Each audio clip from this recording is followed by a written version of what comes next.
Hello students. In this class we'll see the topic circles for 10th standard, the introduction to circles. Okay. You know what is a circle? It is nothing but what is a circle? Can anyone define? It is number of infinite points which is at equidistance from a circle. One point. It's called circle. This is a circle.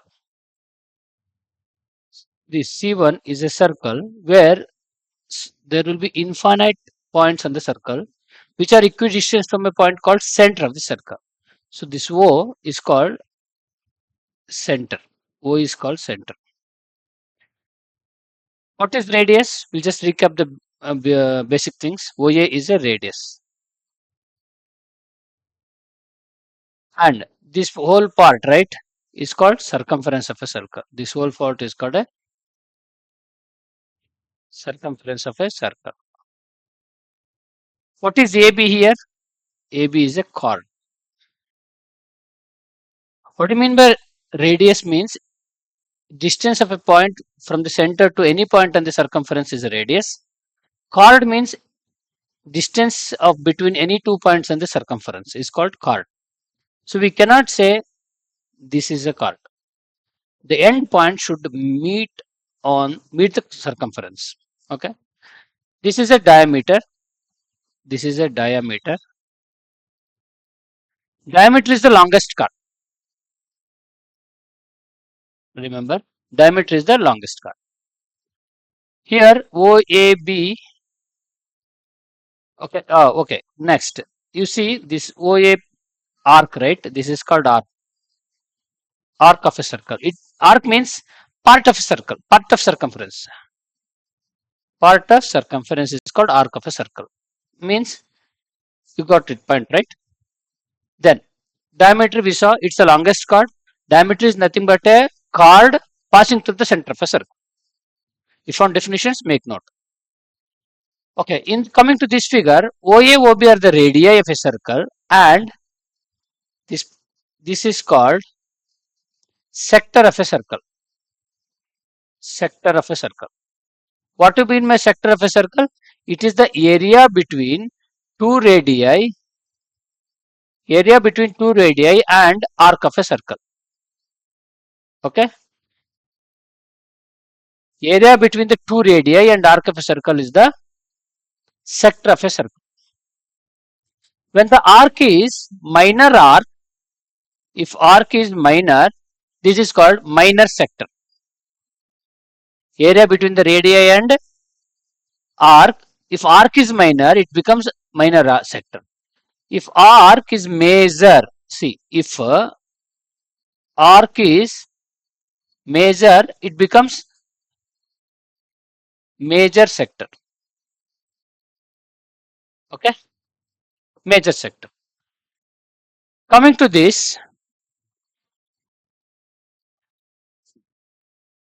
last figure, AB is a chord here, as we saw earlier, and the area between the chord and the arc is called segment. Understand? This is called segment. Area between the chord and the arc is segment. If the arc is minor, it's called minor segment. This is the arc is major means it's called major segment. And if a line passes through two distinct points on the circle or circumference, this line is called secant. What do you mean by secant? It is a line which passes through two distinct points on the circumference is called. It should cut and move out. Otherwise, if it stops at this on the circumference, it may be chord or may be diameter. Understood?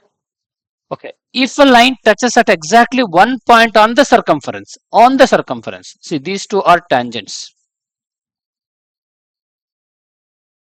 These two are tangents because they touch at a point, say P here. So AB is a tangent.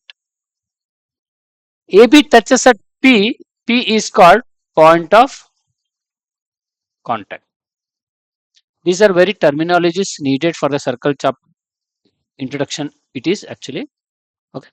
So tangent is a line which touches circle at given point on the circumference.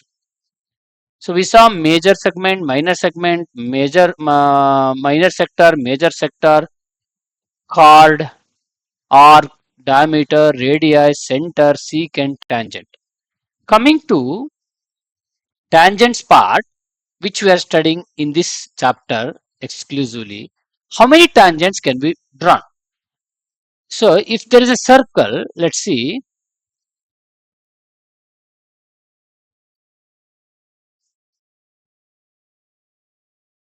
if there is a circle and center of the circle is what? This one is the center of the circle. How many tangents can be drawn to the circle at this point? P, and this is Q, this is R. So tangents at P, how much? Only one can be done. Number of tangents. Okay. At Q, 0, because if you draw a line, it will not touch the circle at all. Here in the P, yes, it touches the circle. So it's a tangent. What about R? It's inside the circle. We said tangent is nothing but a line segment which touches the circumference at a given point. Since R is inside the circle, so number of tangents from inside the circle, it is 0. Okay. Means there is no tangent passing through a circle, passing through the point given inside a circle or outside the circle. Only on, if the point is on the circumference, we can draw the tangent. Okay. So what is the length of the tangent? Length of the tangent is nothing but, see, if I say AB is a tangent at P, AB is a tangent at P, then AP, right, length of the tangent is nothing but AP.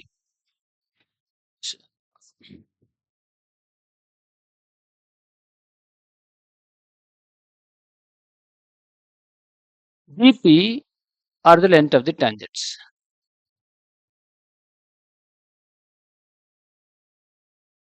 So for example, okay, I think it's wrong. If I given is point A, can we draw how many tangents to the circle? We can draw only 2 tangents. Sorry, pardon me for that. It should be like this. Okay, this is B, this is, okay, I'll mark it as P, this I'll mark it as Q. So AQ and AP are the tangents. AQ is equal to BP. AQ is equal to AP. AQ and AP are the tangents from external point. So given external point, we can draw only 2 tangents to a circle which are equal in length. Equal in length. That we are proving in the theorems coming classes. For time being, you understand, if external point is given, if you draw how many tangents from external point, only 2 we can draw to the circle. We cannot draw more than 2 tangents from an external point to a circle. And those 2 tangents drawn from the external point are always equal. Okay. Thank you.